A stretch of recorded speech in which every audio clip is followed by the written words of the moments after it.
People always say that women with wide hips are great for childbearing, and carry the heaven-sent destiny to sit on the dragon throne. Destined to be the empress, no matter what.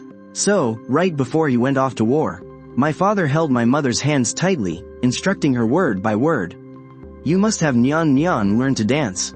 In 3 years, she will enter the palace for the royal selection. My mother cried and nodded, but who would have guessed that the very next day, she would bring home a martial arts master? I was completely dumbfounded. Mother, didn't father say I should learn to dance? Exactly, your father told you to learn martial arts. The palace is an incredibly dangerous place, you need to know how to fight to stay alive. 3 years later, I was absolutely ripped with bulging muscles. With a light pull, I could easily snap a 300-pound bow. With a single swing of my blade, I could split a log as thick as a bowl right in half. On the very day of the royal selection, the head examiner asked us to show off our talents. The young ladies in front of me, some were reciting poetry, others were painting, twirling and dancing so gracefully. Let me tell you, they looked terrifyingly fragile and cute. When it was my turn, I stepped right up and hoisted the giant bronze cauldron nearby. Lifting it high above my head with just one hand, the emperor's jaw completely dropped, and he made his decision right on the spot. This girl's martial arts skills are absolutely extraordinary. I hereby appoint her as a 6th rank imperial bodyguard, as soon as the imperial decree was handed down. I just stood there, completely frozen. A bodyguard, and an imperial bodyguard at that? Didn't my mother say that entering the royal selection was to become the emperor's wife? How the heck did I end up becoming his personal security guard? I was absolutely petrified. As for my mother, she grabbed my hands tightly, looking wildly thrilled. Nyan Nyan, did you hear that? His Majesty values you so much. You just entered and already got a 6th rank position. Back in the day, your father had to grind for 10 whole years just to reach the 6th rank. I looked at my mother. Her joy was genuine, her pride was genuine too. But I knew deep down that things were definitely not going the way I had imagined. My father's grand plan seemed to have gone horribly, horribly wrong. Then the day of my father's triumphant return to the capital finally arrived. As soon as he entered the city, before he even had time to take off his armor, my mother and I rushed out to welcome him. Seeing us, my father beamed with a massive smile. Husband, you are finally back. Oh, let me tell you some fantastic news. What is it? Did our precious Nyan Nyan achieve something great? He patted my mother's back, then shifted his gaze over to me. How did my darling daughter do at the royal selection? Did the emperor keep your name tag? Of course he did, and he didn't just keep it. His Majesty even issued a decree right on the spot, and made her an official. How does a harem concubine become an official? The emperor said our Nyan Nyan's martial arts skills are absolutely extraordinary. So he specifically appointed her as a 6th rank imperial bodyguard. The smile on my father's face froze solid. Extraordinary? That's right, thank goodness for your instructions back then.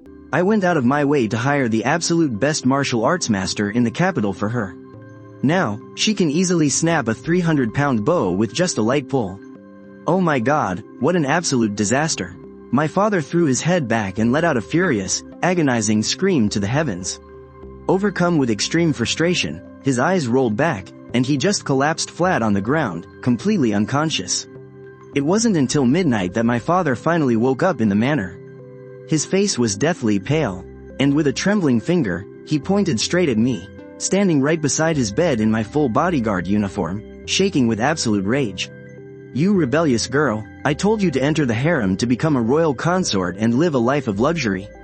Why on earth did you jump in front of the emperor to take a blade for him? The royal palace is a vicious tiger's den that eats people alive.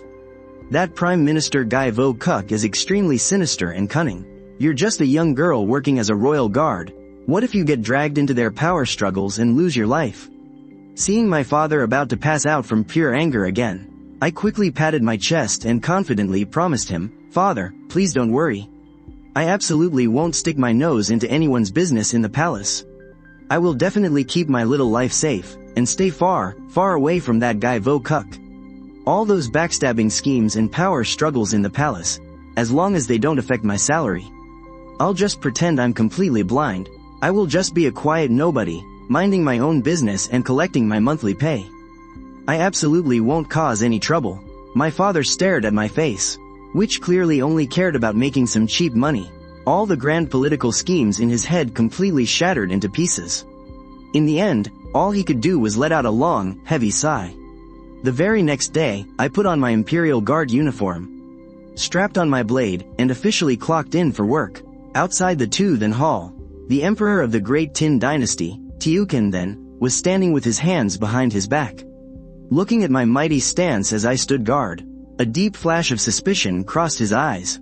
He had always been an extremely paranoid man. When he was selecting concubines and actually chose me, he was obviously targeting my beastly, superhuman strength to completely mess up the schemes of the major noble families. But now that I was standing right in front of him in the flesh, the more he thought about it, the more suspicious he got. He already believed the wild rumors going around the royal court, suspecting that old General Tham was secretly colluding with the Prime Minister. And now, seeing that the Tham family sent into the palace not some delicate, fragile little concubine, but a muscle monster who could uproot an ancient tree with bare hands. How could a normal noble lady possibly have such terrifying combat skills? He knew full well that Guy Vo Kuk secretly raised a group of elite assassins, who were absolute masters of disguise. He feared that old General Tham, in order to prove his absolute loyalty to the Prime Minister, actually dared to team up with Guy Vo Kuk, and pull off this massive bait and switch scam.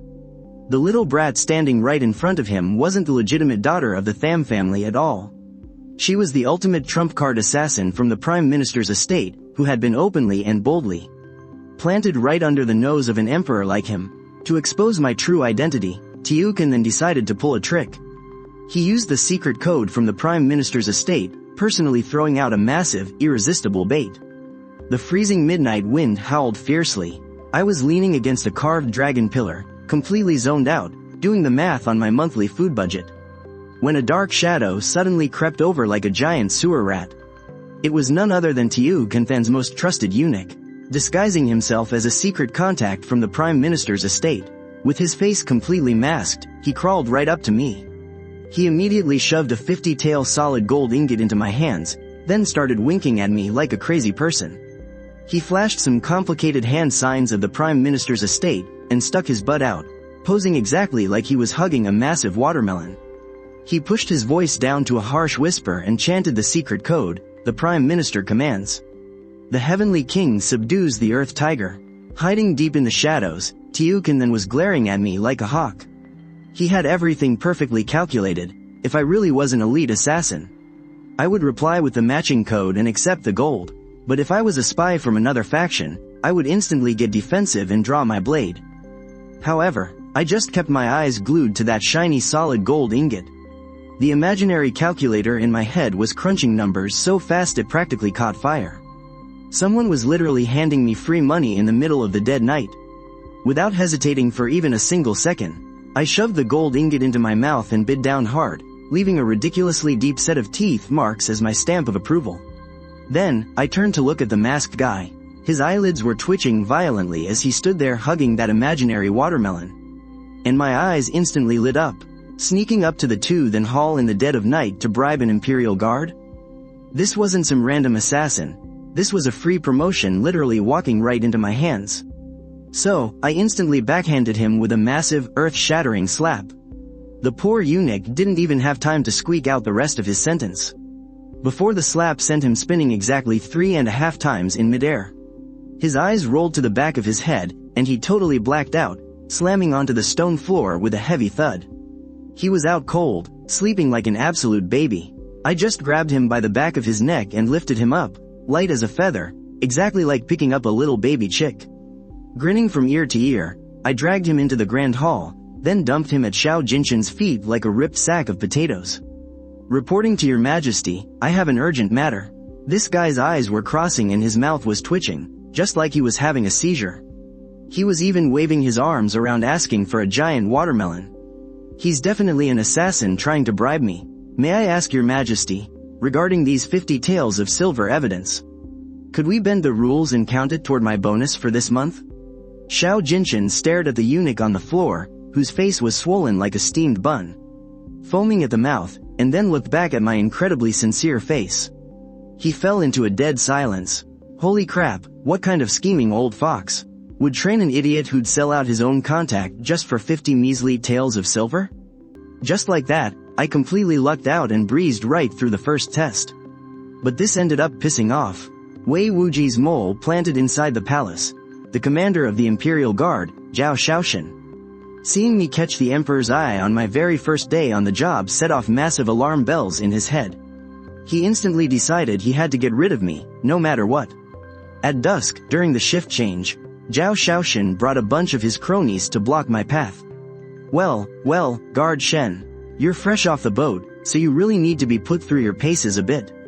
I put down my half-eaten apple and cupped my hands together, pretending to be perfectly respectful. What are your orders, Commander? Are you assigning me a special task? Zhao Shaoxin gave me a fake, plastic smile and pointed toward the west side. Tonight, you're taking the night shift at the Royal Menagerie. It houses exotic beasts from the western regions. It's a highly restricted royal zone. You're big and strong. You're absolutely perfect for the job. Hearing I had to work a night shift, I instantly frowned. Sir, this is literally an all-night graveyard shift. May I ask if the Internal Affairs Department pays double time for the night watch? Zhao Shaoxin completely froze. His cronies just stared at each other in disbelief, while the look of absolute disgust in his eyes grew even stronger. What an utterly clueless moron. You're about to drop dead, and you're still obsessing over a few extra pennies. Zhao Shaoxin forced out a generous tone. As long as you guard the menagerie well, I will personally report your merits tomorrow morning. You definitely won't be short on extra bonus pay. The second I heard about the double bonus pay, my eyes completely lit up. Thank you so much for the opportunity, Commander. I agreed in a heartbeat, without a shred of hesitation. I even gave him a deep, grateful bow. Watching my back as I practically skipped away in joy, Zhao Shaoxin let out a cold sneer and ordered, "Go to the menagerie. And crack the iron cage of that man-eating black tiger open just a bit. We'll collect Guard Shen's corpse in the morning." Deep into the night, the royal menagerie was eerily dead and silent. Surrounded by towering walls, the low, guttural growls of wild beasts would randomly echo through the air. Zhao Shaoxin purposely didn't assign anyone to work with me. I was the only one guarding this massive, sprawling park. I had just found a super comfortable corner to lie down next to the rock garden. When suddenly, a foul, blood-scented gust of wind slammed right into my face. A massive beast, the man-eating black tiger itself, with its glowing green eyes and foul drool spilling from its jaws, lunged straight at me. Its massive, blood-stained jaws were wide open, about to rip my face right off.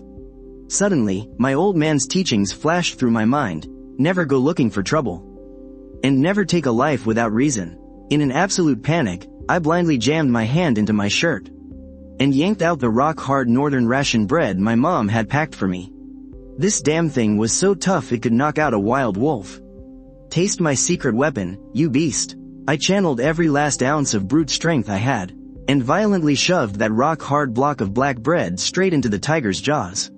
Crack, a sickeningly loud crunch tore right through the night. The black tiger bit down hard on that dense chunk of bread, snapping off two of its razor-sharp fangs right on the spot. It roared and thrashed around in agony, foaming at the mouth, until its eyes rolled to the back of its head and it completely passed out from the pain. I awkwardly bent down, picked up the bread, and wiped the monster spit off it, totally bummed out because I wasn't even done eating it yet. Right at that moment, a dark figure, silent as a ghost, touched down on the walls of the menagerie. Xiao Jinshin's shadow guard, who had already seen right through every single one of Zhao Shaoxin's dirty little tricks. The scheme to have me killed had already been reported, yet Xiao Jinshin deliberately sent no one to intervene. He wanted to see just how much strength I was really hiding. But the scene he ended up witnessing was completely ridiculous. That man-eating black tiger that terrified everyone, right at this moment, was lying flat on its back with all four paws in the air, foaming at the mouth.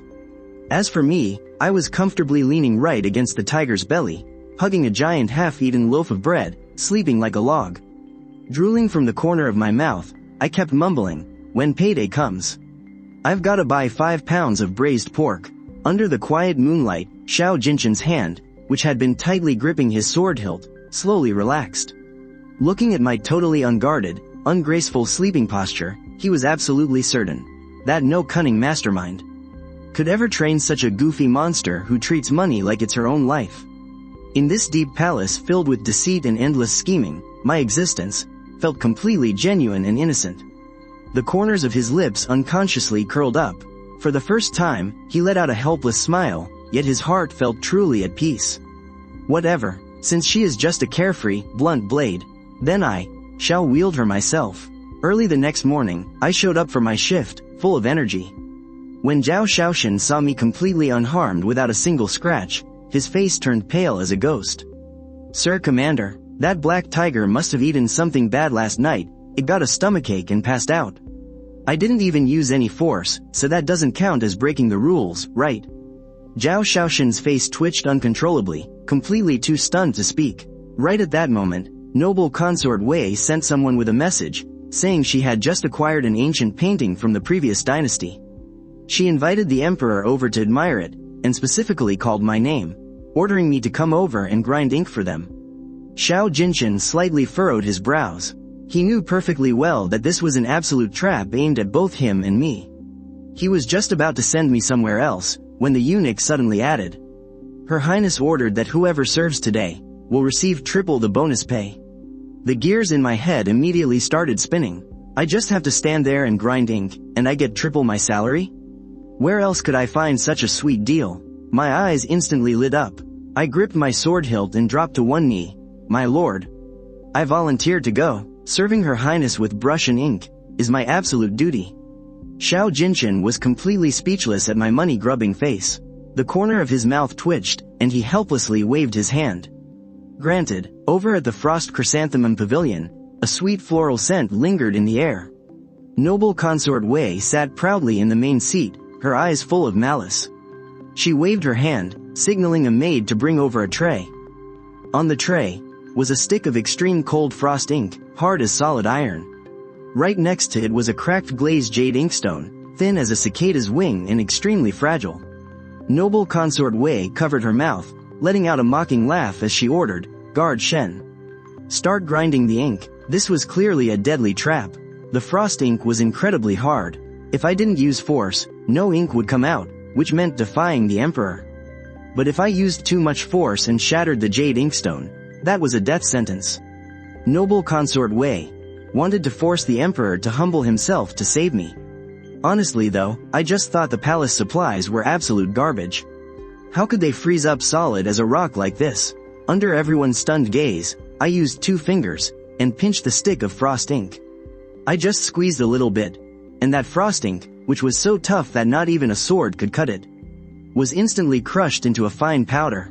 I shook off my hand, sprinkling the ink dust right into the perfectly intact jade inkstone.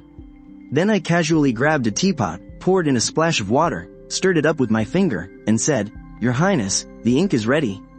Wiping my hands, I honestly added, "You know, back in my hometown, the charcoal we use for cooking is way harder than this piece of junk." The entire pavilion instantly fell dead silent. Noble consort Wei stared blankly at the ink water. She was so terrified that all the color drained from her face, her legs turning completely to jelly. All of her dirty little schemes were choked right back down her throat, unable to utter a single word. Good heavens, are those even human hands? Xiao Jinshan held his teacup, fighting back his laughter so hard it probably caused internal injuries. He finally understood the ultimate truth: when you dominate with absolute brute force, all those tricky schemes and traps just become an absolute joke. Guard Shen has done an excellent job preparing the ink and deserves a grand reward. From this day forward, Shen Zi is exceptionally promoted to first-rank personal royal guard. You will serve by my side at all times. Hearing I'd just been bumped up 5 ranks, I dropped to my knees, slammed my forehead to the floor, and hollered, "Thank you for your infinite grace, Your Majesty." If I may ask, does a first-rank Imperial Guard get 3 meals a day included? And, is there a year-end cash bonus? Xiao Jinshan looked at my eyes, which were practically glowing at the thought of money, and burst into a hearty laugh. His usually gloomy eyes suddenly melted with warmth. He was completely sold on my pure, unashamed honesty. 3 meals a day are covered, and your bonus will be doubled. I gripped the sword at my waist, feeling incredibly satisfied. Man, I've really locked down a golden meal ticket this time. But little did I know, Xiao Jinshan still wanted to test my loyalty one last time. It wasn't really out of suspicion anymore. But rather, he was desperate to find a reason to completely entrust his life to me. That day, it was just me and Xiao Jinshin inside the Zikin Hall. He was sitting at his red sandalwood desk, reviewing imperial reports. Suddenly, he stood up and walked away, leaving behind a specific report. Stamped top secret right there on the desk. The document was left slightly open, revealing a peek at the names of Prime Minister Wei Wuji's secret political allies. I am going to the side chamber to change. You stay here and keep watch. Xiao Jinshin hid behind a secret door, watching my every move like a hawk. The way he figured it, that list was worth its weight in gold. If I were a secret assassin for the Prime Minister, I would definitely sneak a peek and copy it down. And if I were anyone else's spy, I absolutely wouldn't pass up this golden opportunity. The massive hall was dead silent. I glanced over at that top secret list. Seeing me reach my hand out, Xiao Jinshin held his breath, and his hidden guards braced themselves to rush out and take me down. But I just frowned in high alert. This incredibly expensive sandalwood desk had gotten warped from the dampness. The front left leg was totally wobbly. If the desk rocked and spilled tea all over the carpet, that would be a catastrophic failure on my shift, and they'd dock my pay for half a year. Oh my god, that would ruin me. I frantically looked around the huge empty hall for something to use. And finally, my eyes locked onto that top secret list, printed on wonderfully thick, premium paper. While Xiao Jinshin stared in utter disbelief, I snatched up the list, folded it into a thick, neat little square, squatted down, and shoved it right under the wobbly table leg. I even gave it 2 solid kicks with my boot just to make absolutely sure it was jammed in tight.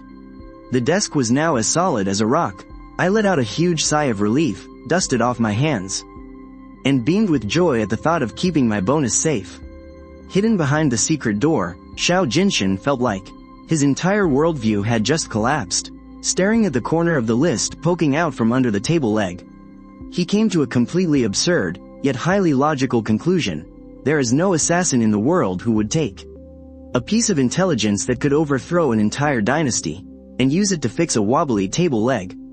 That joy on her face is absolutely not an act. If she really were a spy, the Prime Minister would have coughed up blood and died of sheer frustration by now. In that exact moment, Xiao Jinshin felt the heavy walls around his heart completely shatter. The suspicion in his eyes melted into absolute, unshakable trust. He pushed the secret door open and stepped out. However, the moment his foot touched the floor of the Great Hall, the massive front doors of the Zikin Hall were violently blasted open. Prime Minister Wei Wuji, his face dark and menacing, stormed into the hall, flanked by dozens of heavily armed royal guards. Your Majesty, I heard there was an assassin in the palace, so I came immediately to protect you. Please hand over the military seal, sire, and let me take over the defense of the capital. Protect him, my foot. This was a blatant, daylight coup. Xiao Jinshin shot an ice-cold glare at Wei Wuji. The masks were officially off between the ruler and his minister. The temperature in the hall seemed to drop below freezing, the tension snapping like a tight bowstring. But Wei Wuji's grand entrance was actually just a distraction, because the real killing strike was coming from straight above. A ghostly shadow, clutching a blade dripping with lethal poison, plummeted from the ceiling. Die. Xiao Jinshin's pupils shrank in terror. And right in that split second of life or death, I exploded with absolute power, my body tearing through the air like a wild beast as I threw myself straight at Xiao Jinshin. Your Majesty, watch out. The sword in the hands of the top assassin, carrying earth-shattering power, slashed viciously down on me, Shen Zi, as I desperately pinned down the emperor to protect him. The cowardly civil officials in the hall had squeezed their eyes shut in sheer terror. The corners of Prime Minister Wei Wuji's mouth had even curled up into a cold, triumphant smirk. Xiao Jinshin was pinned tightly against the dragon throne beneath me. From just inches away, he stared at my back as I took the blade without a second thought, his heart feeling like it was being crushed. For the first time in his entire life, he tasted the feeling of such agonizing pain that his eyes went completely bloodshot. However, the expected gory bloodbath didn't happen at all. A deafening clang rang out like a struck bronze bell, erupting right in the middle of the Zikin Hall. That legendary sword, known for slicing through iron like mud, and coated in deadly poison on top of that, the exact moment it slammed into my back, didn't just fail to even scratch an itch for me, but instead, thanks to the hard Qigong technique I had bitterly trained in for over 10 years. Which had reached the ultimate master level. It shattered the blade into dozens of pieces right on the spot. Those scrap metal pieces clattered noisily onto the floor. The entire great hall sank into a dead, eerie silence. The notorious assassin who was practically oozing murderous intent just a second ago was now holding up a stubby broken hilt, completely frozen like a statue. His eyes, peeking out from his black mask, were filled with absolute confusion and a total crisis of faith. I whipped my head around, glaring at him with pure disgust, exactly like I was looking at an enemy trying to shatter my livelihood. Did you not know the clothes I'm wearing are the brand new uniform the Internal Affairs Bureau just handed out? If you ruined it, could you even pay for it, you bastard? I didn't even bother to draw my blade, and just casually swiped my hand, exactly like swatting away a fly, landing a slap straight onto the assassin's chest. That so-called ultimate assassin, before he could even let out a single agonizing scream, flew like a kite with a snapped string, soaring through the air and crashing brutally into a carved dragon pillar in the distance. His eyes rolled to the back of his head and he passed out cold. The entire room went dead silent. The civil and military officials, including that arrogantly domineering Prime Minister Wei Wuji, were all staring with their jaws dropped as if they'd just seen a ghost. As for me, after slapping the assassin away, I hurriedly scrambled up to check if the big boss I had flattened underneath me was scared out of his wits. To get some leverage to stand up, I casually pushed a palm down onto the armrest of the pure gold dragon throne right beneath us. Who would have thought, followed by a teeth-grinding crack of snapping metal, the dragon throne that had been passed down for generations, symbolizing the absolute imperial power of the great Shang dynasty, entirely cast from pure gold, ultimately couldn't withstand a careless push from someone born with superhuman strength like me. Under the utterly horrified gazes of everyone present, the right half of the golden throne completely caved in, crumbling into a mangled pile of golden chunks. My body, which had just stood up straight, instantly froze stiff. I looked down at the pile of broken gold, and then looked at my own two hands. The string named reason in my brain snapped right in half. Oh crap, I am so dead. If breaking a jade pendant meant getting docked 100 years of salary, then smashing a pure gold dragon throne to pieces, does this mean I'll have to work for the great Shang royal family for free for 100,000 years? Right as I was drowning in a severe financial crisis, my mind completely blanking out. Snapping out of his daze, the Imperial Guard commander, Zhao Shaoxin, immediately yanked the blade from his waist. He lunged forward like a rabid dog, roaring, "How dare you, Shen Zi!" Pointing a trembling finger right at the pile of shattered gold, he furiously bellowed. "You actually dared to smash the Emperor's dragon chair. This is absolute treason against the crown. An unforgivable crime punishable by death. Guards, where are you? Hurry up and seize this traitor. Cut her down right where she stands." The Imperial guards outside were just about to swarm in. "All of you, shut your mouths." A furious roar, loud as thunder, echoed throughout the grand hall. Xiao Jinshan, rising from that pile of shattered gold, shot straight up. He didn't even bother to brush the dust off his robes, and hurriedly yanked the completely bewildered me, tucking me safely behind his back. He spread his arms to shield me tightly, standing in a fiercely overbearing stance, ready to defend me to the very end. Xiao Jinshan glared coldly at Zhao Shaoxin, his eyes radiating absolute, undisguised murderous intent. Right at this moment, inside the mind of that cunning emperor, a fierce and violent storm was raging. So what if the dragon chair was smashed to pieces? He only knew that, in that life or death moment just now, not a single civil or military official in the entire court dared to move a muscle. Only this young woman, without a second of hesitation, used her own flesh and blood to block that fatal strike for him. She even smashed that dragon chair in a moment of sheer desperation, just so she could stand up faster to protect him. This absolute loyalty, not even caring for her own life. This profound sense of security from being shielded behind her back. Forget about one measly dragon chair. Even if she tore down this entire grand hall, he would absolutely never let anyone harm a single hair on her head. "Zhao Shaoxin, you've got a lot of nerve." Xiao Jinshan's voice was bone-chillingly cold, carrying an overwhelming, undeniable imperial authority. "Guard Shen is the ultimate hero who saved her emperor. If it wasn't for her, I would be nothing but a cold corpse right now. But your majesty, that dragon chair." Zhao Shaoxin pushed his luck, gritting his teeth as he talked back. It is my dragon chair. She can smash it however the hell she wants. Even if she tears this entire hall down today and uses it for firewood. She has my full permission to do so. Xiao Jinshin cut him off without a shred of mercy. Then, he shot a glare as sharp as a dagger, fiercely sweeping it across Wei Wuji's pale, frightened face. What's the matter? The Chancellor's assassins couldn't manage to kill me. So now our great commander here is itching to finish the assassin's job and eliminate my personal guard? The moment that deadly accusation left the Emperor's lips, Zhao Shaoxin was so terrified he collapsed to the floor with a heavy thud. Cold sweat drenched him like a bath. Wei Wuji clenched his jaw tightly, a flash of deep apprehension crossing his eyes. The old man glanced at the peerless legendary sword that had been shattered into a pile of scrap metal on the floor, and then looked back at me, still safely tucked behind Xiao Jinshin. Completely unharmed without a single scratch on me. A profound sense of utter helplessness finally welled up inside him. Wei Wuji realized that blades, swords, or any ordinary assassination tricks against this invincible, iron-skinned monster were completely and utterly useless. This old minister would never dare. I was too slow to come to your rescue. I beg your majesty for forgiveness. Taking a very deep breath, Wei Wuji slowly lowered his head in absolute, bitter resignation. The atmosphere in the grand hall was terrifyingly silent. Xiao Jinshin didn't even grant the old man permission to rise. He just stood there, staring coldly at Wei Wuji's two-faced, hypocritical face. Killing a prime minister is easy enough, but the military command over the capital in his hands still hasn't been reclaimed. Showing our hand right now would just back him into a corner and trigger an immediate rebellion.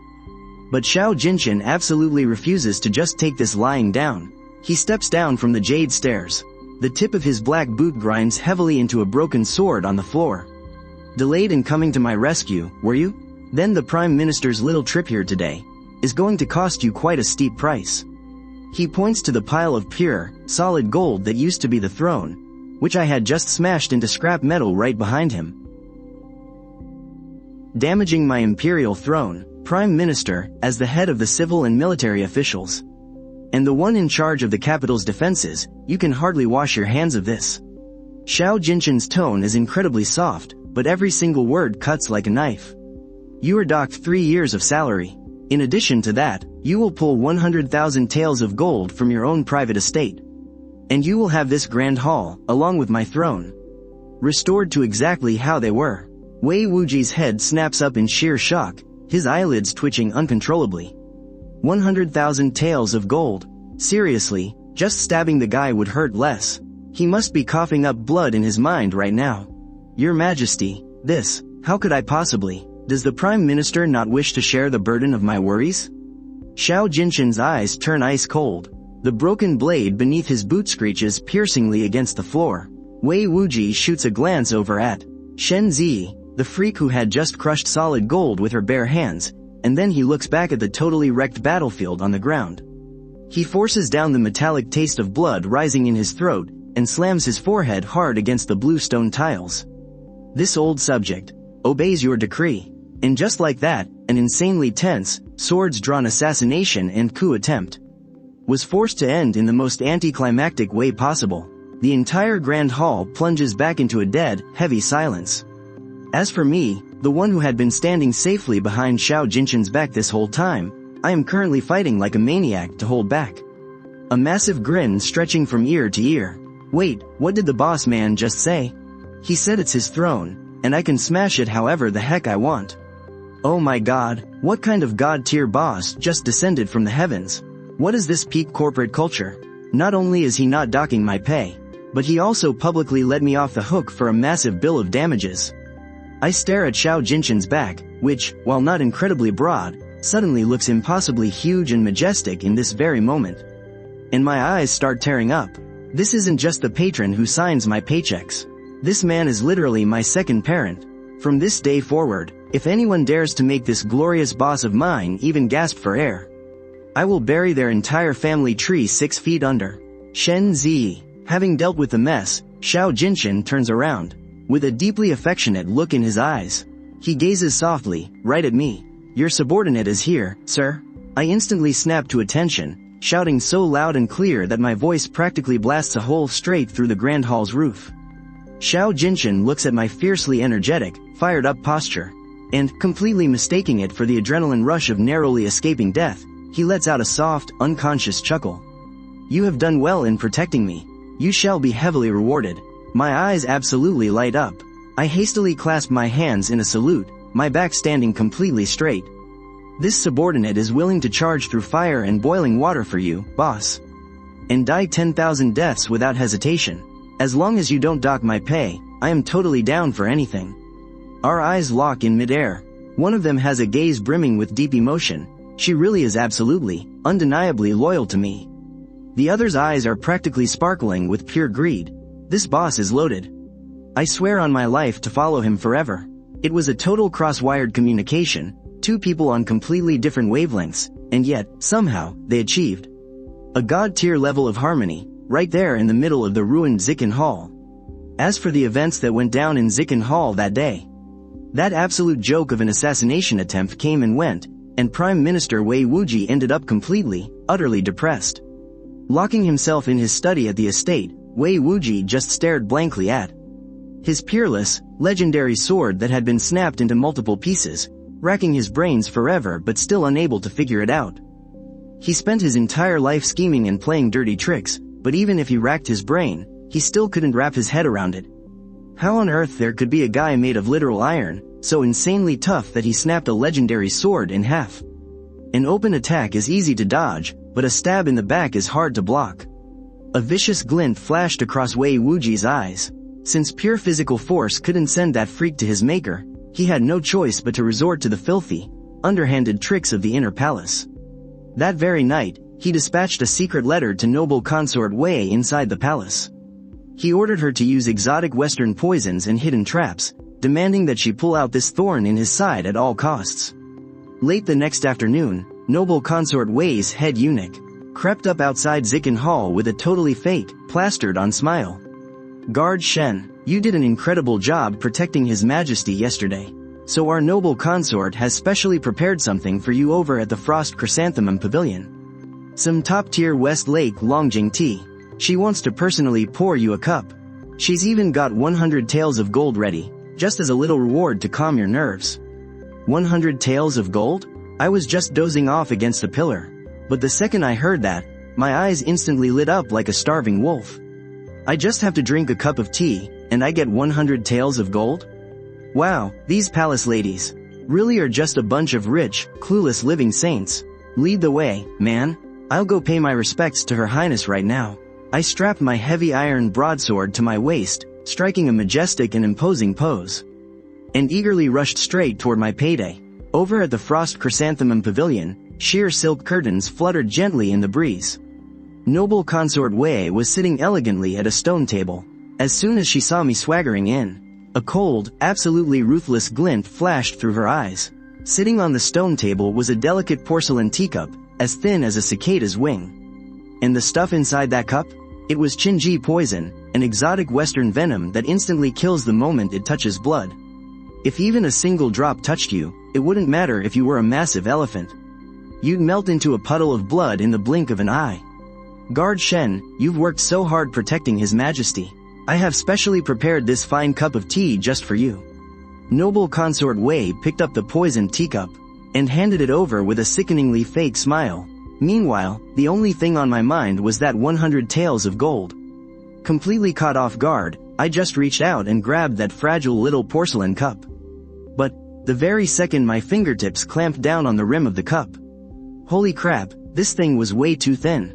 It was so insanely fragile that my rough, weathered fingers, hardened from years of practicing the golden bell shield and iron shirt techniques, covered in thick, heavy calluses, literally couldn't even feel how delicate it was. I just grabbed it out of sheer habit, using the exact same amount of force I'd used to squeeze a rock-hard loaf of Russian bread. I just pinched my fingers together a tiny bit. Snap! A sharp, loud crack echoed in the air. That wildly expensive porcelain teacup, along with noble consort Wei's wicked little assassination plot, was completely crushed into powder by my two fingers, right on the spot. The scalding hot, toxic tea and shattered porcelain instantly splashed all over my hands. Then, it dripped right down onto the white jade floor. A sickening puff of white smoke hissed into the air, billowing up heavily. Those thick, solid jade floorboards were instantly eaten away by the venom, melting into deep, pitch-black holes. It gave off this unbelievably rank, burning stench. Noble consort Wei let out a terrified shriek. She jumped out of her skin and scrambled backward, her face turning as white as a sheet of toilet paper. Your hands. She was staring wide-eyed at my palms, looking at me like she'd just seen a ghost.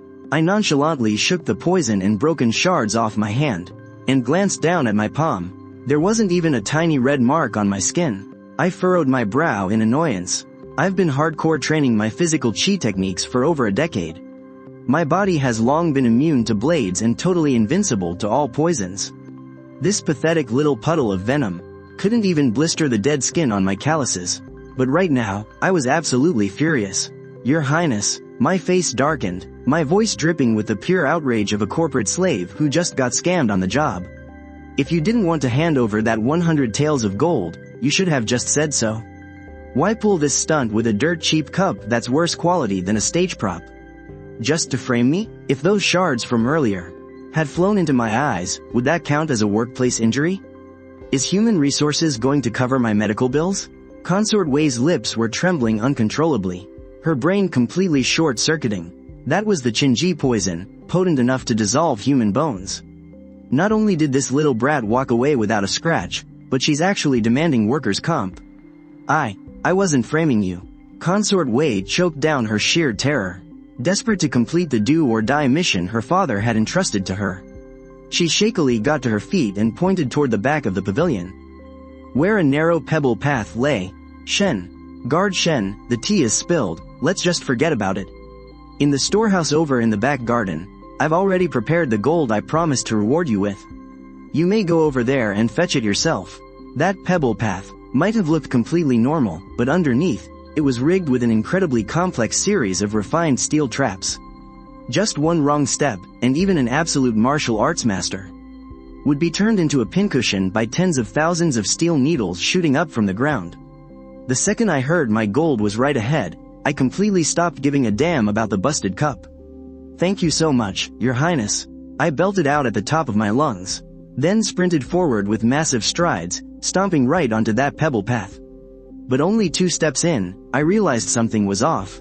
Why did the ground beneath these pebbles feel so hollow? Stepping on it even triggered this faint, clicking noise. Obviously, the contractors cut corners on the materials, and the foundation wasn't compacted properly. The security alarms in my head immediately started blaring. The Emperor loves taking walks in the royal gardens. So what if this horribly uneven path twists the boss's precious ankles?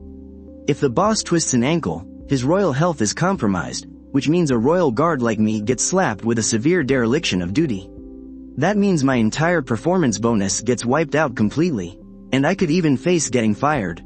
Absolutely unacceptable. These shady contractors are clearly trying to ruin my livelihood. To completely eliminate this massive safety hazard, I made a split-second decision. Took a deep breath, channeled my energy to my core, and forced 100% of my internal power into a 1,000-pound crushing stomp, sending it straight down into my legs. Flatten out, damn it. I slammed my foot into the ground with explosive force. The entire royal garden shook like it had just been hit by a miniature earthquake. The ground within a 100-foot radius violently quaked, accompanied by an agonizing, teeth-grinding screech of twisting metal coming from deep beneath the surface. All those insanely intricate and expensive interconnected mechanisms, the steel gears, the poison-tipped needles, the loaded springs, under the absolute, crushing weight of pure brute force, were utterly pulverized by my stomp, smashed into a mangled pile of scrap metal buried in its own grave. Feeling like one stomp wasn't enough, and driven by my impeccable sense of workplace responsibility, I carefully marched back and forth across the path 2 more times. Every single step left a deep crater in its wake, and I didn't stop until I was absolutely certain that every single inch of the dirt had been pounded completely flat and rock solid, guaranteeing it could absolutely never twist the boss's ankle ever again. I dusted off my hands, completely satisfied. As for Consort Wei, standing over in the pavilion, was having a complete meltdown. She watched with her own 2 eyes as that monster plowed through like a mindless bulldozer, totally steamrolling the ultimate death trap that the Prime Minister's estate had blown tens of thousands of silver taels on. To painstakingly build, it crushed it like it was nothing but a cheap, shoddy, corner-cutting scam.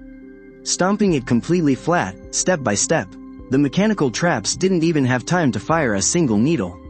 Before being completely wiped out right in the cradle. Maniac, a total monster, that thing is a monster. Consort Wei's entire worldview was shattered into a million pieces. She let out a hysterical, ear-piercing shriek, not even caring about the expensive jewelry dropping all over the ground. The palace maids frantically rushed over to catch her, and the whole group scrambled to their feet, running off for their lives like a bunch of headless chickens. 1 hour later, inside Zikin Hall, a shadow guard dropped to one knee, giving Xiao Jinshin a complete, detailed play-by-play of every single thing that went down in the Imperial Garden. When he heard the part about Shen Zi getting her hands on a deadly toxin but walking away completely unharmed, and how she treated that ultimate death trap like a cheap toy, stomping it flat to the ground, Xiao Jinshin was visibly stunned at first, but a second later, he couldn't hold back a soft chuckle. That was exactly the kind of crazy thing that silly girl would do. But when the Shadow Guard reported that Consort Wei had plotted to use the Qinji toxin to permanently silence Guard Shen, the smile on Xiao Jinshin's face instantly froze. The temperature in the Grand Hall felt like it plummeted below zero. A suffocating, bone-chilling murderous aura violently erupted from the Emperor of the Great Shang Dynasty, filling the entire room. Xiao Jinshin gripped the crimson imperial pen in his hand so tightly that it snapped clean in half. He had always convinced himself that she was merely a convenient weapon to him, just a little plaything for his amusement, but the moment he heard she was almost taken out by poison, it hit him like a ton of bricks. He realized his heart was uncontrollably clenching in absolute agony. That overwhelming, maddening wave of panic was a feeling he hadn't experienced a single time since the day he took the throne. Wei Wuji, Xiao Jinshin slowly looked up, a violently dangerous storm brewing deep within his eyes. For the brutal power struggles in the royal court, he could swallow his pride and endure anything. Facing treason and rebellion, he could play along to set a trap. But when it came to that silly, carefree girl, the one who would risk her own little life just to protect him, the one who couldn't stand by when things got unfair, and would eagerly jump in to smash all obstacles for him, she was his absolute red line, that absolutely no one was allowed to cross. Xiao Jinshin casually tossed the broken pen onto the ground, his voice dripped with ice, sounding like a demon straight out of hell. Whoever dares to lay a finger on what's mine, I will make this entire Prime Minister's estate burn to the ground to pay for that poisoned tea. In this dark, treacherous world of ruthless imperial politics, the Emperor of the Great Shang Dynasty, for the very first time in his life, found a weakness that absolutely no one was allowed to touch. Ever since Consort Wei's massive failure in the Imperial Garden, which scared her half to death, the inner palace entered a strangely peaceful period. But deep down, I knew perfectly well, being the Emperor's top-tier personal bodyguard, and raking in triple the normal salary, the whole high-risk, high-reward logic was already crystal clear to me. Late one night just after autumn began, the chilly wind was rustling through the trees. Xiao Jinshin was going over top-secret reports inside the Imperial study. Meanwhile, I was diligently doing my job, standing guard right outside the main doors. Just as I was getting bored to tears, slowly sneaking my hand into my robes, planning to pull out a piece of stale bread to munch on, suddenly, right outside the beautifully carved and extremely thick wooden window of the Imperial study, there was a quiet rustling sound. A second later, a super thin bamboo tube poked right through the window paper, silently punching a hole without making a single sound. A faint wisp of white smoke, almost colorless and odorless, drifted slowly into the main hall through a bamboo tube. This guy was the top spy from Northern Li. He was using a rare Western poison called 3 Autumns of Slumber. Just a tiny fingernail-sized amount was enough to knock out a full-grown elephant for 3 days and 3 nights. Outside the main hall, the royal guards patrolling the outer perimeter under Zhao Shaoxin's command had already dropped like flies, sprawled all over the ground completely out cold. The white smoke quickly reached the tip of my nose. I took a deep breath, and my eyebrows instantly knitted together in disgust. I let out a massive sneeze, and frantically fanned my nose with utter disgust. Those damn corrupt officials at the Internal Affairs Bureau. What kind of cheap, garbage incense did they buy this time? Why the hell does it smell like rank, musty dirt? The hardcore martial arts I had mastered to perfection had made me completely immune to all poisons a long time ago. This 3 autumns of slumber that could wipe out an army of thousands, breathing it into my lungs, was honestly no different from inhaling a lungful of ancient, musty dust. But the security alarm in my head suddenly started blaring like crazy. This smell was so utterly pungent. What if it drifted into the inner chamber and made my boss choke while he was reviewing his documents? If His Majesty caught a cold, he wouldn't be able to attend the morning court. And when the boss gets sick, he gets incredibly cranky. It is highly likely he would slap a personal bodyguard like me with the charge of negligence. How totally unreasonable would that be? Nobody messes with my KPI bonus. To protect my boss's precious respiratory system, I took immediate and decisive action, taking massive strides straight toward the carved wooden window. Now, this specific window of the Imperial Study was crafted from 100-year-old golden thread Nanmu wood, reinforced with refined iron. It was usually kept incredibly heavy to fend off assassins.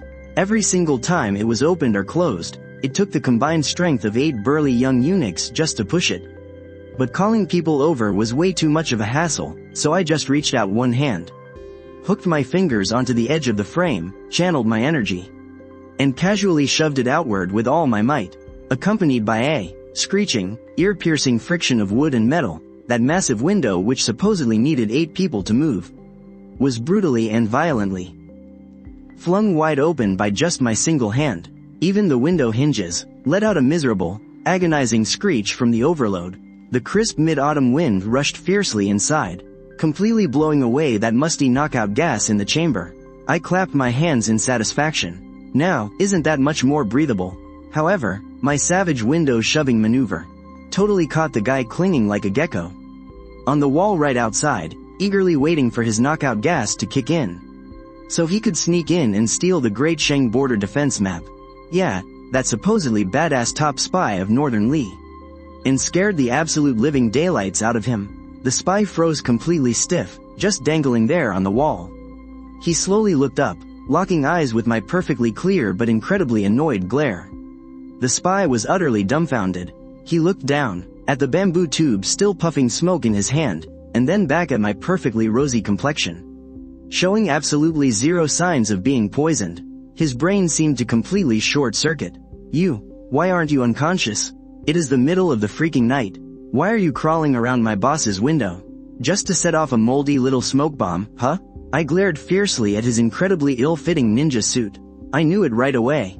This was definitely some guy trying to use the cover of the night to sneak into the Imperial Palace and steal a few gold bowls or silver chopsticks to pawn for cash. Just a petty thief, nothing more. Daring to sneak into my patrol zone to steal? That's basically robbing my paycheck. Talk about having a massive death wish. Without even blinking, I reached out my right hand, not even bothering to draw my sword. Right at the exact moment that elite spy panicked and drew his blade, I lunged forward with terrifying speed and grabbed his sword arm tight. This assassin's reflexes were lightning fast, though. He twisted his wrist, trying to slash my pulse right then and there. But hey, I don't give a damn about fighting fair. I just clamped down with enough force to crush solid ice. With a loud crack, I pinched the exact pressure point right at his elbow. That elite spy, the guy known as the absolute fastest blade in Northern Li, didn't even have time to let out a single scream. The meridians in his entire right arm were instantly shut down by my overwhelming brute force. His eyes rolled to the back of his head, his tongue hung out, and he looked exactly like a gutted dead fish. He slumped against the windowsill looking completely ridiculous, totally knocked out of the fight. So weak, yet still trying to play the master thief.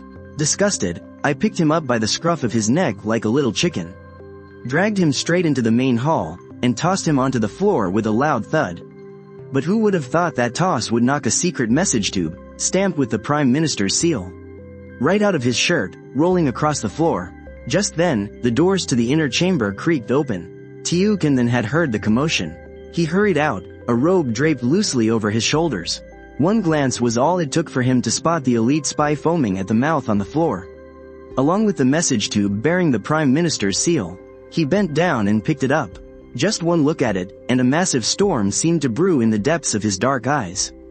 This was hard proof that Guy Vo Kuk was secretly colluding with Northern Lee, selling out Dai Tin's border defenses, and scheming to let foreign enemies through the gates to steal the throne. Guy Vo Kuk finally ran out of patience. He was really acting like a cornered dog. With this secret letter in hand, the massive case of the Prime Minister's treason had finally been blown wide open. Tiukan then crushed the letter tightly in his hand. He slowly raised his head, looking over at the young woman standing by the window, looking completely out of place.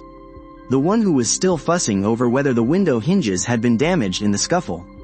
The freezing night wind howled as it blew through the wide open window. I was only wearing my thin patrol uniform, and I was so cold I couldn't help but shiver. Tiukan then took a soft, deep breath.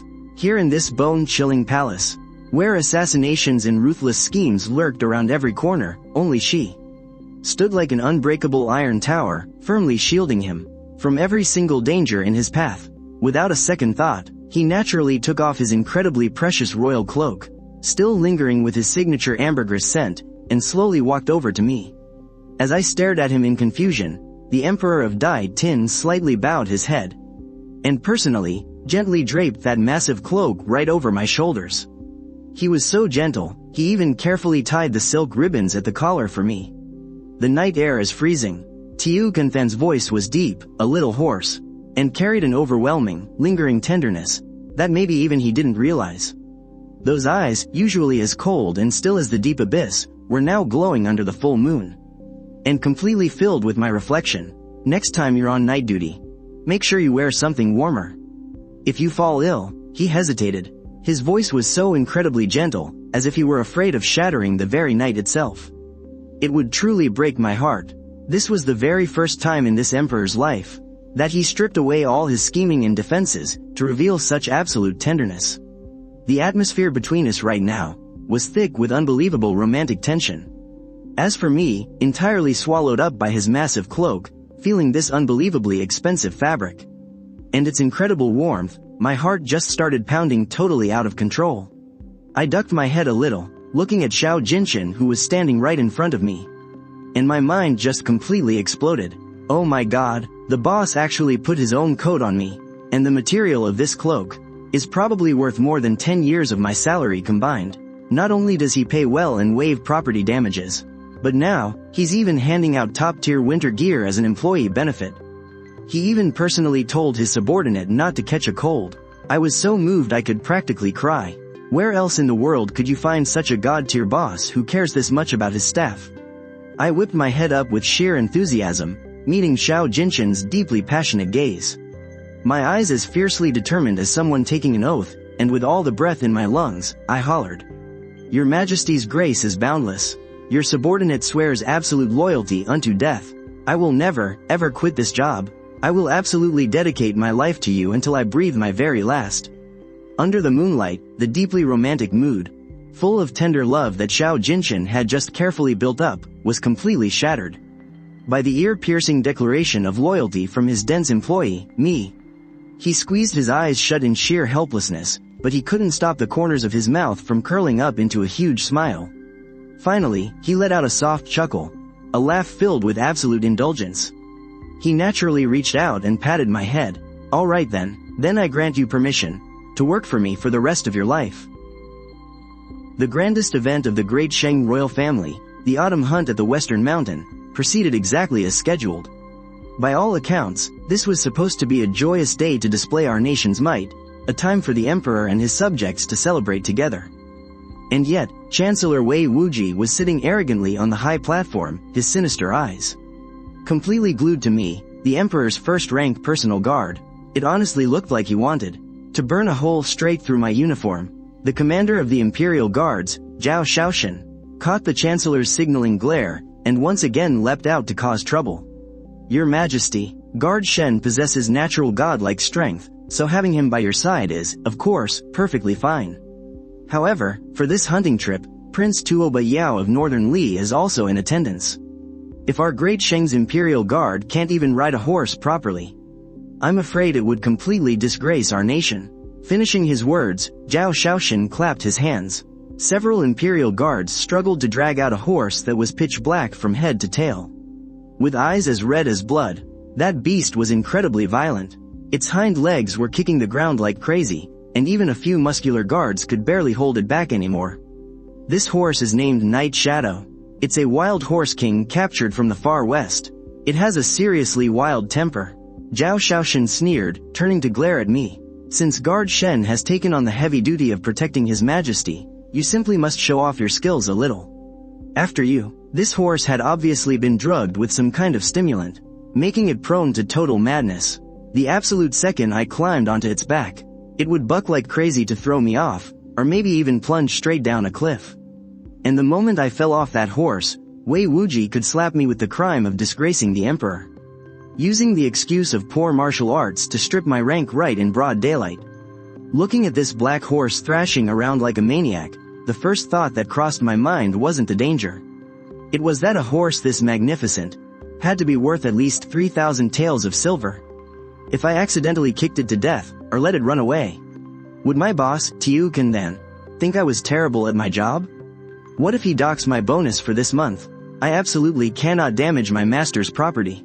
I took a deep breath, amidst all the eyes eagerly waiting to see me make a fool of myself. I strode forward. The black horse immediately let out a deafening neigh. It snapped its jaws, trying to bite me. As for me, I didn't even flinch. I instantly channeled my absolute peak inner Kai, resonating powerfully like a giant bronze bell. The terrifying aura of an apex predator surged through my glare, crashing down and crushing the black horse with the overwhelming force of a landslide. My master used to teach me, beasts only know how to bully the weak and cower before the strong. As long as you unleash a killing intent far more terrifying than theirs, they'll obediently turn into little puppies cowering at your feet. The frantic neighing of that black horse, Night Shadow, abruptly stopped. Its bloodshot eyes, the very second they met my gaze, its pupils instantly shrank to the size of pinheads. It could feel it. The one standing right in front of it wasn't a human, but an ancient, vicious beast wearing human skin. One that could snap its spine in the blink of an eye. Kneel down, I let out a low growl. Under the utterly dumbfounded gaze of true Q Thien, the ferocious king of horses that had just been so arrogant and wild, the one that 8 burly men couldn't even hold back, now had its legs turned to jelly, becoming unbelievably docile. It even practically groveled as it knelt down right at my feet. It even went out of its way to rub its massive head against my boots, letting out soft whimpers like it was begging for mercy. I used the momentum to hop right onto its back, moving as smooth as silk. Master, this horse is such a good boy. He even wanted to bow his head to me. Tiu Kan then, who was sitting up in the royal stands, finally relaxed his fingers that had been gripping the armrest. He let out a low, deep chuckle, his eyes filled with that intense, proud look of that's exactly the one I chose. Right at that moment, the Northern Li Prince, Thak Bad Du, suddenly stood up. The guy was a 9-foot-tall freak of nature, with the strength of a raging bull and muscles bulging everywhere. Out in the vast desert, he called himself Grand Marshal Thak Bat. Having just watched me tame the horse, he immediately assumed I must have used some kind of dark magic, and let out an arrogant, dismissive snort. Emperor of Dai Tin, if your inner guard possesses such unparalleled, godly strength, then this prince would love to test it out. Let's skip the fancy little tricks, and compete in pure strength. If this little lady here can actually beat me, Northern Li will pay an extra tribute of 1,000 fine horses this year. He reached out a massive hand, with rough knuckles as thick as carrots, glaring at me with a mocking sneer. Little girl, do you dare to arm wrestle this prince? Tiu Kanfan's eyes turned instantly ice cold. He was just about to reject the challenge, when I leapt out, my eyes shining like stars.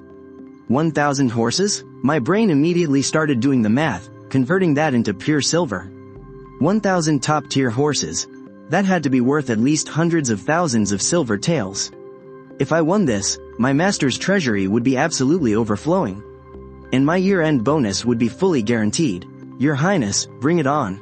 I stepped right up to face Thak Bad Du, and our hands locked together in an iron-tight grip. Thak Bad Du flashed a savage grin, the muscles across his entire body bulging like coiled dragons. With a thunderous roar, he charged forward, unleashing a mountain-crushing force right at me. I stood my ground, firm as a mountain, though the mud beneath my feet sank about half an inch. but my mind was racing at lightning speed. Master always warned me, diplomacy is no joke. If I just went ahead and crushed his hand, would Northern Lee use it as an excuse to start a war? And if a war breaks out, military spending will skyrocket, and my paycheck will definitely get suspended. I gotta hold back, go easy on him. I took a deep breath, reining in the brutal strength that could shatter a massive boulder, down to the absolute bare minimum. I probably only used about 30% of my power. A loud snap echoed like a breaking branch, crystal clear across the dead silent hunting grounds. Thak Bat Du's arrogant face, instantly drained from flush red to a sickly pale. His entire right hand was bent backward at a horrifying, twisted angle. Even though there wasn't a single drop of blood, anyone with half a brain could tell his hand bones had just been crushed to absolute powder. Thak Bat Du let out a blood-curdling, agonizing scream. His body curled up like a boiled shrimp, clutching his crippled hand and rolling around on the dirt in pure agony. The entire arena was stunned silent. I quickly let go, instantly slapping on the most clueless, innocent face I could muster. While looking around in utter, sheer panic, I even committed to the bit so hard, smoothly using the back of my hand to feel his forehead, and then I shrieked, "Oh my God, Your Highness, could it be? Are you having one of those legendary seizures? You were perfectly fine. Why are you suddenly convulsing like this? Look, his hand is cramping so badly it's completely deformed. Hurry, somebody get a medic, His Highness is having an episode." The entire Northern Lee delegation was frozen in shock. Chancellor Guy Vo Kuk was completely dumbfounded too. Tiukin then watched my incredibly fake, yet overly sincere, innocent act. And he was holding back his laughter so hard his shoulders were actually shaking. He slowly stood up, putting on an extremely serious face, and smoothly spouted absolute nonsense. The Prince of Northern Lee must be struggling with the local climate, and it seems his old illness has flared up. Guards, carry him away for immediate treatment. Guard Tham here was merely his sparring partner. He holds absolutely no blame for this. Standing on the high platform, he looked down with absolute authority, blatantly covering up for me. His eyes were practically screaming, "Great job." Feeling this massive, rock-solid backing from my ultra-powerful boss, my posture immediately shot up, filled with confidence. I even played the caring friend, gently tossing a cloak over Thak Bat Du so he wouldn't catch a cold. Witnessing me utterly crush an enemy state's top warrior barehanded, Tiukin then was absolutely ecstatic inside. He was starting to feel more and more that this fool, whose face constantly screamed "Please don't dock my pay," was actually the most reliable human shield in the entire world. And absolutely his favorite one to have around. As for me, looking at how Tiukin then was stepping up to completely cover for me, I was practically moved to tears. The boss is just way too awesome, completely whitewashing a major diplomatic crisis into a sudden medical emergency. Working a job with a boss this incredibly cool means I, Tham Tri Y, wouldn't quit even if you killed me. After that explosive display of inner chi to seize back military control, the autumn hunt at West Mountain wrapped up as a massive victory. That very night, right inside the palace's Tai Hwa Hall, they threw a huge, lavish victory banquet. However, the atmosphere inside the Grand Hall right now was deathly silent and terrifyingly eerie.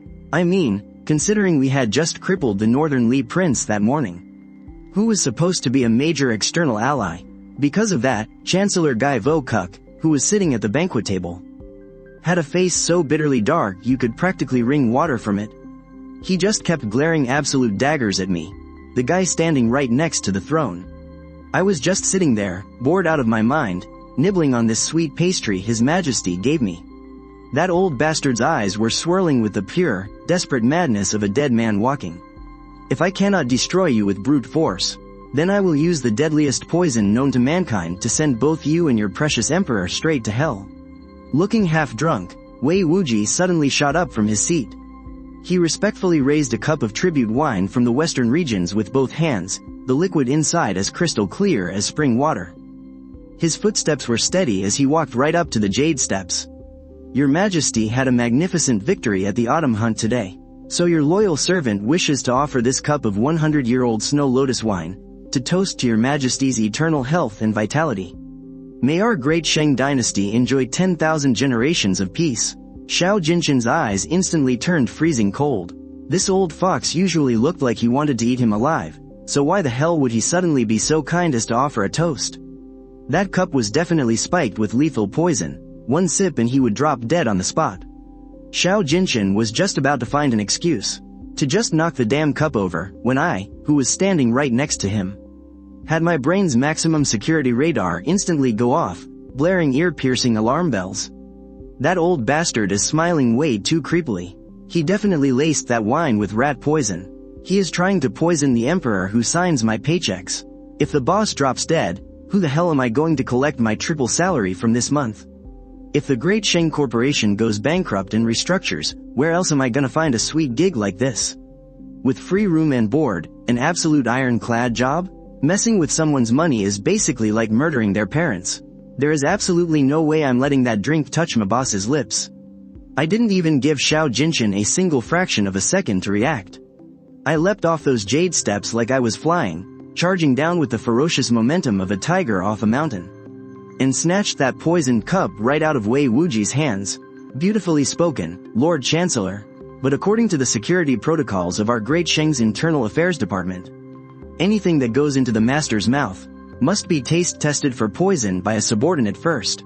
I hollered, sounding incredibly heroic and righteous, to prove my absolute loyalty to the boss, and to completely eliminate any risk of him losing his life to this drink. I threw my head back and downed the whole thing in one massive gulp. I boldly slammed that colorless, lethal poison straight down my throat, without leaving a single drop behind. The jade thumb ring that Xiao Jinshin had been casually spinning on his finger clattered onto the floor. The entire great hall plunged into a deathly, terrifying silence. Xiao Jinshin's pupils instantly shrank to pinpricks. It felt like every single drop of blood in his body had been completely drained away in that split second. His heart felt like someone had just savagely plunged a knife right through it, making it stop dead in its tracks. That was a lethal poison. The ultimate, deadly venom from the western regions that not even a silver needle could detect. She clearly knew it was poisoned, and yet, just to protect him, she didn't even hesitate for a fraction of a second, just drinking it all in his place. Ziyi, the supreme ruler of Great Sheng, had completely lost every ounce of his usual composure. He violently shot up from his throne, his eyes instantly turning bloodshot. His voice was trembling with a kind of absolute terror and despair that even he himself couldn't recognize. Only at this very moment did he wake up to a horrifying realization. What the hell was the point of all this supreme, untouchable imperial power anyway?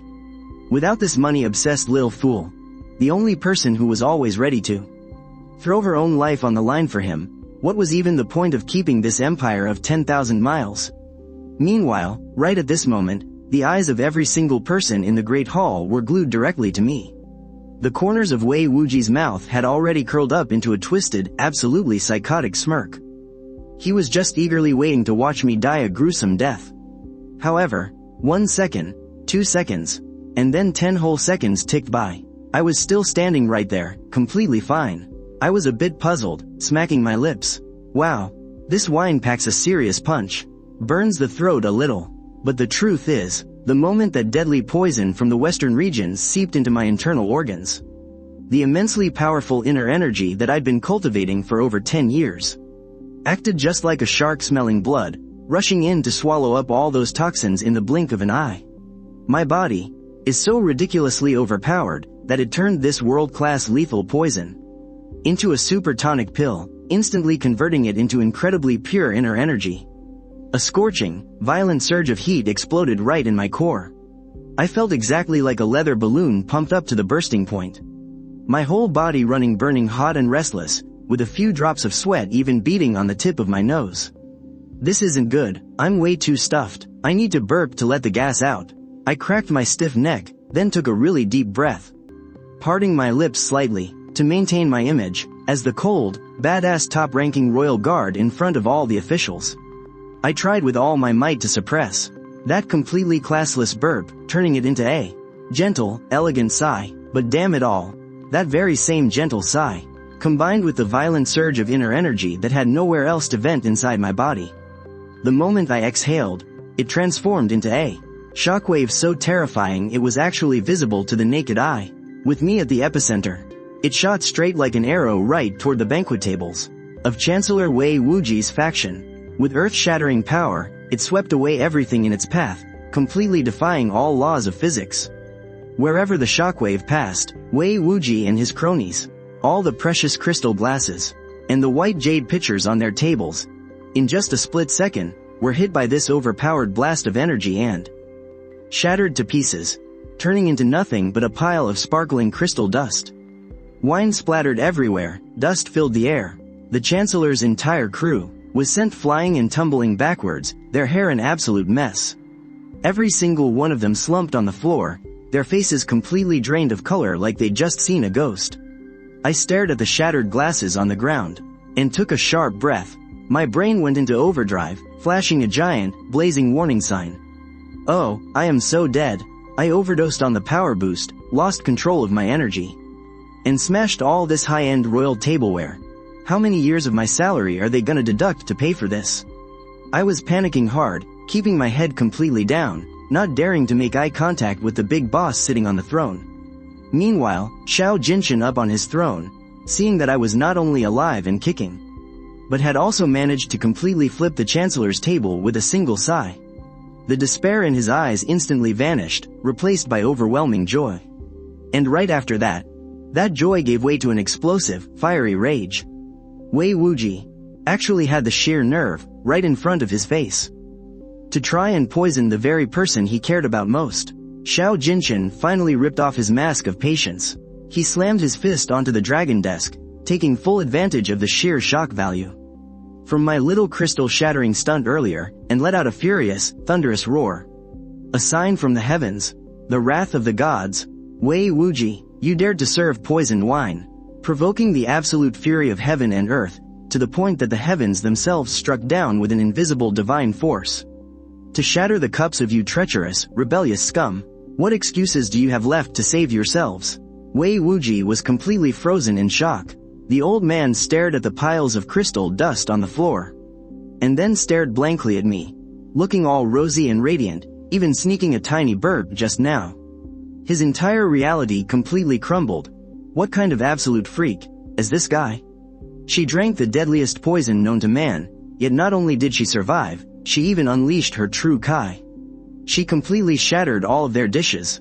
How are we even supposed to fight after that? Guards. Tiukan then did not even bother giving Gai Vo Kuk a single second to catch his breath. He swiftly drew the Emperor's sword, pointed the blade straight at Gai Vo Kuk, and roared, "Chancellor Gai Vo Kuk, you have lost your composure before the throne and disturbed the heavens. Strip him of his command over the 50,000 troops of the capital's southern camp immediately. Hand the military seal over to old General Tham. Anyone who resists will be executed without mercy." The imperial guards rushed in like fierce wolves and tigers. Amidst the miserable cries, half of Gai Vo Kuk's remaining public military power was snatched back by Tiu Kanthan's lightning-fast, ruthless methods. The grand scheme was set. Tiu Kanthan strode down the jade steps, completely ignoring the entire hall of civil and military officials who were trembling in fear. He walked right up to me and grabbed my wrist tightly. His grip was so strong, it felt as if he was going to crush my bones. In those deep eyes of his, a tidal wave of relief from almost losing me surged. A mix of absolute terror and overwhelming joy.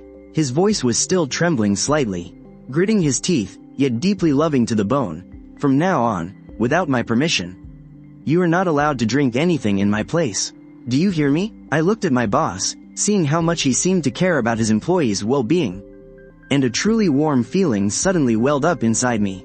"Don't worry, master." I patted my chest, deeply moved, and lowered my voice to seriously assure him, "As long as you don't let the Internal Affairs Department deduct my pay for the broken dishes, then this humble subordinate's little life will belong to you forever." Tiukan then stared at me, looking into my eyes that were overflowing with that pure, innocent desire to protect my salary, and he was so annoyed that he burst out laughing. He fiercely pulled me into his arms and hugged me so incredibly tight. Then he gritted his teeth, letting out a helpless sigh. "Yet endlessly spoiling me. I won't deduct it. My entire empire belongs to you. Deduct your pay, my ass." Gai Vo Kuk's public military power had been completely stripped away by Tiu Kanthan. However, on the way to the Western Mountain Palace to escape the cold in the middle of winter, this all-powerful chancellor finally decided to reveal the trump card he had been hiding for decades.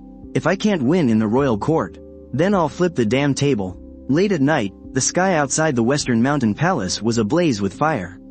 Cornered like stray dogs, Guy Vo Kuk and Imperial Guard Commander Tru Q Thien actually dared to drain the Chancellor's estate of all its resources, mobilizing the private death squads they had secretly raised. For over 10 years, totaling tens of thousands of men, they surrounded the entire palace, sealing it tight. Charge, capture the tyrant alive. Tru Q Thien, riding on his warhorse, swung his long blade and screamed at the top of his lungs. Tens of thousands of heavily armored rebels, like a pitch-black tsunami, crashed violently into the palace's crimson gates that were on the verge of collapsing. The atmosphere inside the palace's main hall was tense to the extreme. Tiukin then, wearing his black and gold-trimmed dragon robe, stood on the towering balcony with his hands behind his back, coldly observing the rebel army looking as tiny as ants below.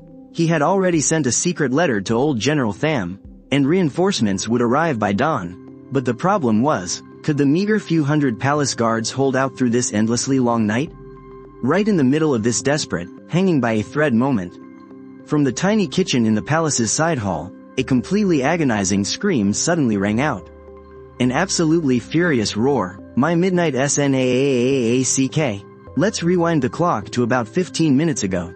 As a first-rank Imperial Guard, my late-night perk for tonight was a bowl of rice, topped with insanely delicious braised pork, and 4 perfect fried eggs on top. I was happily picking up my chopsticks, ready to dive right into this absolutely glorious paid mealtime, when a massive boulder from outside the palace, launched by a rebel catapult, smashed right through the kitchen roof with dead-on accuracy. It didn't miss a single inch. It smashed dead center into my piping hot bowl of braised pork, turning it into a mushy pile of dirt and rubble. It was completely ruined. I just stared down at the floor. My 4 beautiful fried eggs, completely squashed into paste. My whole body started shaking uncontrollably. Not only did they smash my food to pieces, but if those rebel scumbags out there actually break in and chop off the Emperor's head, who the heck is gonna pay for my braised pork, huh? Who's gonna pay my salary next month? This is my lifetime gig, the government job I busted my absolute butt to pass the exams for. The most stable paycheck in the freaking universe. This is unforgivably. My eyes instantly snapped bloodshot red. The martial arts energy inside me started boiling and surging like volcanic magma. The black iron blade hanging at my waist suddenly felt way too light. Completely useless for smashing people. Finally, my eyes locked dead onto a pot sitting on the stove, the exact one they used to brew health tonics for the late Emperor. Forged from premium black sandstone, weighing a solid 50 pounds, an absolutely massive, gigantic clay pot. You'll do. I grabbed it with one hand and hoisted up this pitch-black pot that was literally bigger than half my body. With one kick, I completely shattered the kitchen door, looking exactly like an evil demon of vengeance crawling out of hell to protect her food. I charged furiously straight toward the palace's main gates. Right at that moment, the palace gates were smashed open by the rebels. Tru Q Thien flashed a wicked smirk as he led the charge inside, but the thing waiting to greet him wasn't a bunch of panicking royal guards. It was a teenage girl carrying a comically massive clay pot, with terrifying, bright green flames literally shooting out of her eyes. Pay me back for my braised pork, you scumbags. I let out a deafening roar that completely shattered the eardrums.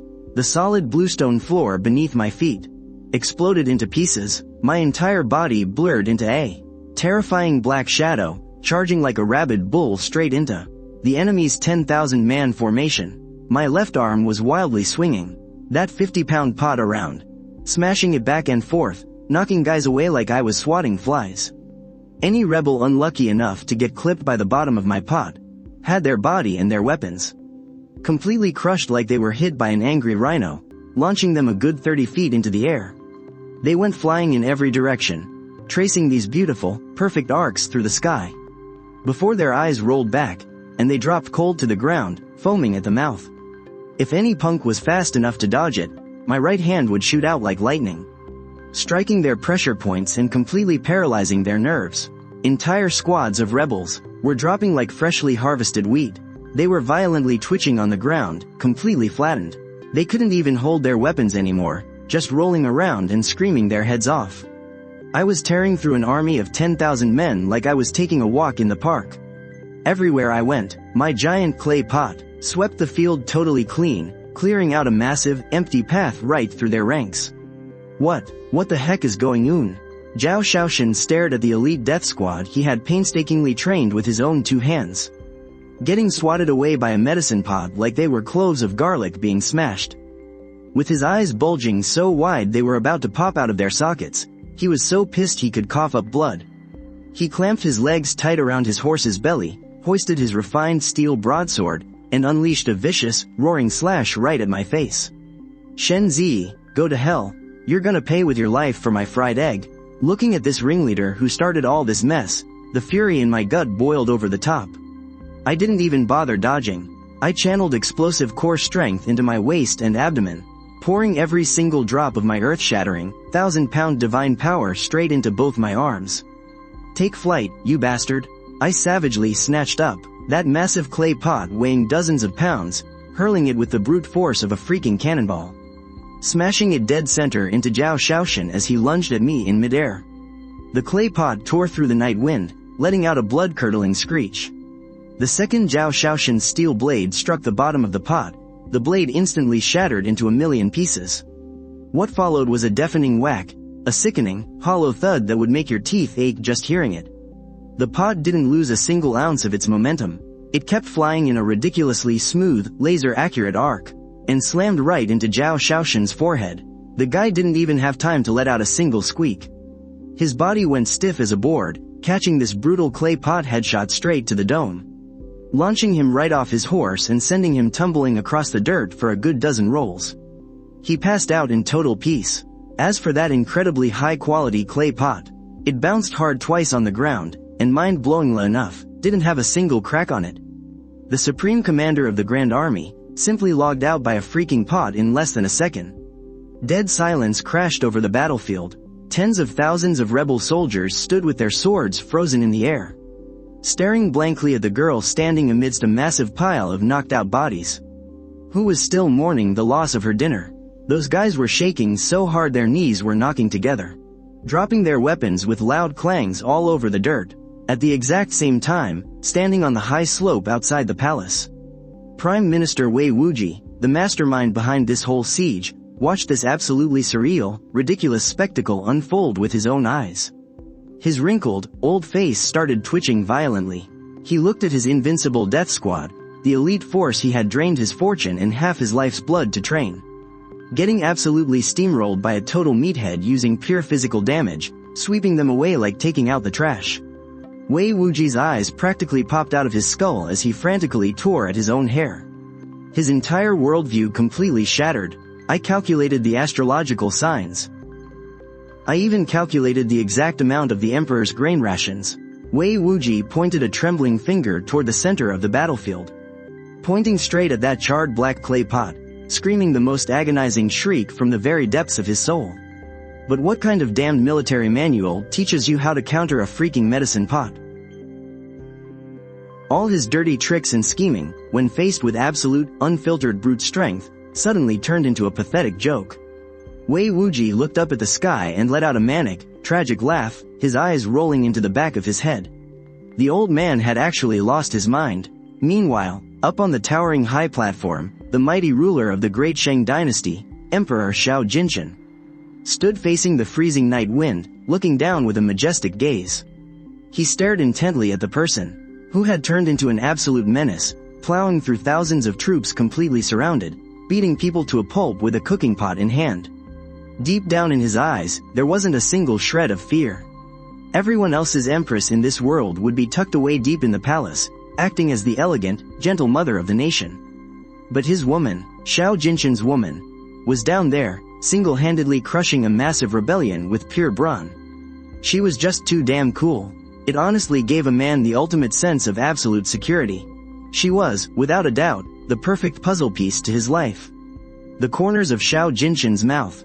He gave a breathtaking smile, and whispered softly, "You carried the weight of this vast empire for me, so I shall bring you a world of absolute peace." Outside the royal estate, the morning light had just broken. as old General Shen led his 50,000 troops to crush the rebellion. Sweating profusely in his frantic rush to reach the West Mountain Palace for the rescue, he froze stiff right there on horseback, before he could even draw his sword from its sheath.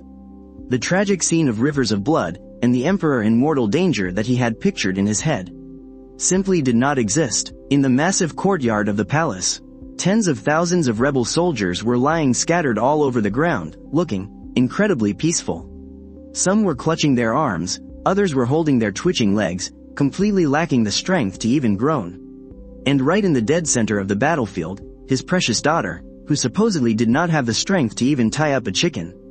That sweet, fragile little girl of his, was planting her foot fiercely and aggressively on the back of the rebel commander Zhao Shaoxin, and with her other hand, she was casually tossing a pitch-black, clay medicine pot that weighed dozens of pounds, like it was absolutely nothing. The heavy clay pot did a full flip in midair, before landing perfectly right back into the palm of her hand.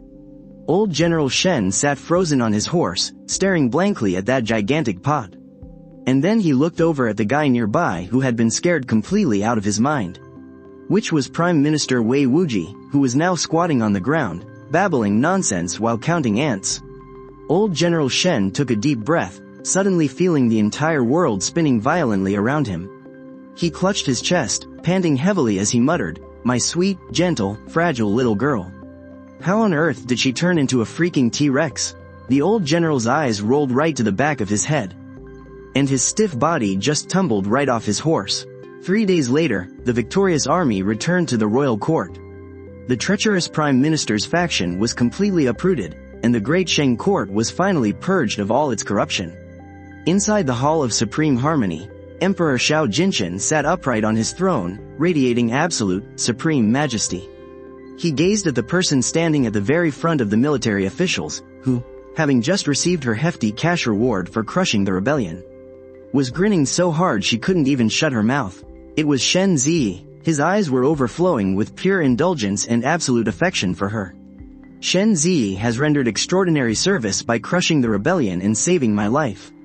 I hereby appoint her as the Grand General Protector of the state, and grant her the Golden Command Medallion. Xiao Jinchen paused for a brief moment. His voice suddenly soared, carrying the undeniable, commanding authority of a true sovereign. Furthermore, she is officially crowned as the Empress of Great Sheng. We shall pick an auspicious date for the royal wedding, and she will personally wield the Phoenix Seal. The moment those words dropped, the entire royal court went into absolute shock. The Minister of Rights, an incredibly stubborn and traditional old man, panicked so hard upon hearing this that his beard practically stood on end. "Your Majesty, I beg you to reconsider. Although Grand General Shen is incredibly brave, she is ultimately still just a reckless warrior who swings swords and spills blood. The Empress of Great Sheng must be a woman of elegance and grace. The true mother of the nation. How could you possibly give that title to a female general who goes around smashing people with clay pots? This goes completely against our ancestral teachings. The laws of propriety simply cannot allow it."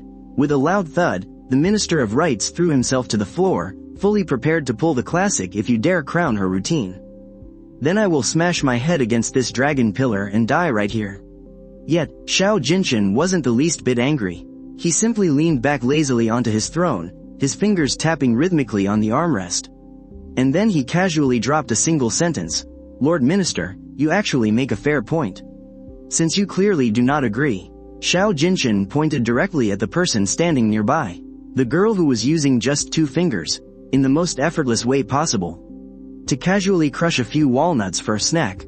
It was Shen Ziyi. "Then how about this?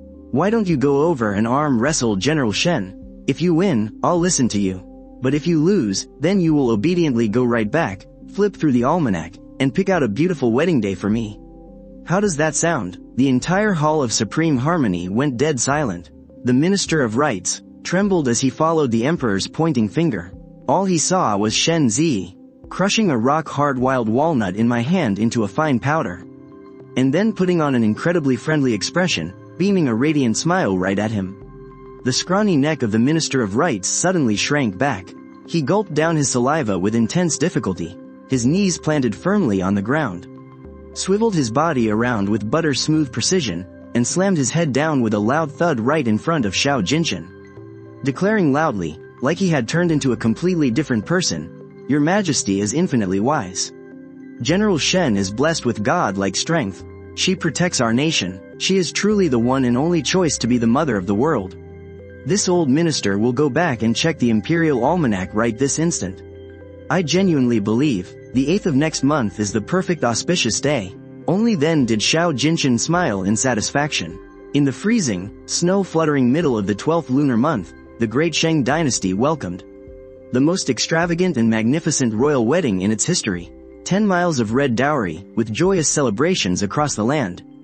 I was draped in an incredibly elaborate phoenix crown and wedding robes, weighing dozens of pounds. Walking down the imperial walkway covered in red carpets. But still, this occupational hazard, from being a salaried bodyguard for over 10 years, was just absolutely impossible to shake off. Even while wearing my wedding dress, my right hand habitually rested lightly on my hip, right at the exact spot where I usually strap my black iron saber. My eyes were still fiercely alert, scanning all 4 directions, terrified that some blind assassin would pick this exact moment to jump out and smash my lifelong rice bowl. Late at night, inside the Palace of Earthly Tranquility, the dragon and phoenix red candles burned brightly. Xiao Jinshan gently lifted my red bridal veil, shedding the cold, intimidating pressure of an emperor. His eyes were now so incredibly tender. It was like they could melt into water. He slowly sat down right beside me, without uttering a single flowery, roundabout probe, and without bothering to put on the airs of a sovereign. He just reached into his sleeve with absolute solemnity, pulled out 2 items, and gently placed them right into the palm of my hand. One was the imperial seal, representing the ultimate power in the world, and the other was a heavy key, made of pure gold, representing the great Shang royal family's entire secret vault and all its wealth. Ziyi, Xiao Jinshan looked deeply into my eyes, his voice husky, carrying a sense of surrender and an ocean of deep affection. As if he wanted to hand over absolutely everything. "This empire is yours. And my life is also yours." The candle light flickered. I kept my head down, staring intently at the solid gold key in my palm, then looked up, crashing right into the profound eyes that seemed to hold an entire starry sky of Xiao Jinshan. In that exact moment, my ironclad heart, which had trained in the Golden Bell Shield for over 10 years, a heart filled with nothing but thoughts of clocking in and getting paid, actually lost control, and suddenly skipped a beat. A tiny, numbingly sweet tremor, that even I couldn't comprehend, crept through all my limbs and bones, and secretly spread through my entire body. My cheeks inexplicably flushed hot, and even my palms started sweating slightly. What on earth is this? Could it be I'm suffering from a chi deviation? But just 1 second later, my overpowering wage-slave mindset instantly took this heart-pounding, leg-shaking tremor, and automatically came up with a perfectly logical, scientific explanation. I get it, I was screaming frantically with excitement inside my head. This is the exact feeling of catching a giant pile of money falling from the sky. This rushing thrill coursing through my entire body. Oh, sweet mother of God. The Imperial Jade Seal, plus the key to the royal treasury.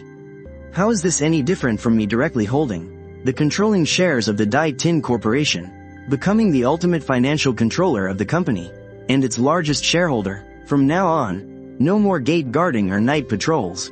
No more waking up at the crack of dawn, and heck, I will even have people hand-feeding me my meals. Yet I still legitimately bag the absolute biggest fortune of the royal family. Is this what being an empress is like? Clearly, it is just a change of job title. To become a lifelong VIP bodyguard, raking in a sky-high royal salary. My eyes instantly lit up, sparkling 100 times brighter than those red wedding candles. I lunged straight for the jade seal and the treasury key, clutching them tightly to my chest. I planted a loud, juicy smack on that golden key, and then, under the incredibly doting gaze of Tiyu, I whipped around, and gave him a bone-crushing hug. A real, brotherly bear hug. Master, you are way too generous. I was so thrilled I had tears in my eyes, channeling all my inner Kai, and loudly swore an oath to my lifelong meal ticket. Rest assured, Master, as long as this treasury stands, your loyal subordinate will cling to you for the rest of my life. Anyone who dares to touch a single hair on your head, I will use this very jade seal to smash their damn skulls in. I was squeezing Tiyu so tightly that he almost suffocated, but He did not push me away at all. Instead, he just gently rested his chin in the crook of my neck and let out a soft, doting chuckle. Outside the window, heavy snow had blanketed the palace walls, burying all the bloodshed and conspiracies of the past. Meanwhile, inside the cozy warmth of the Kon Nin Palace, a totally mismatched conversation, with two people on completely different wavelengths, had somehow woven together. The absolute strongest, most unbreakable bond in the history of the Dai Tin dynasty. And also, the most perfect, hilariously chaotic, and uproarious romance ever.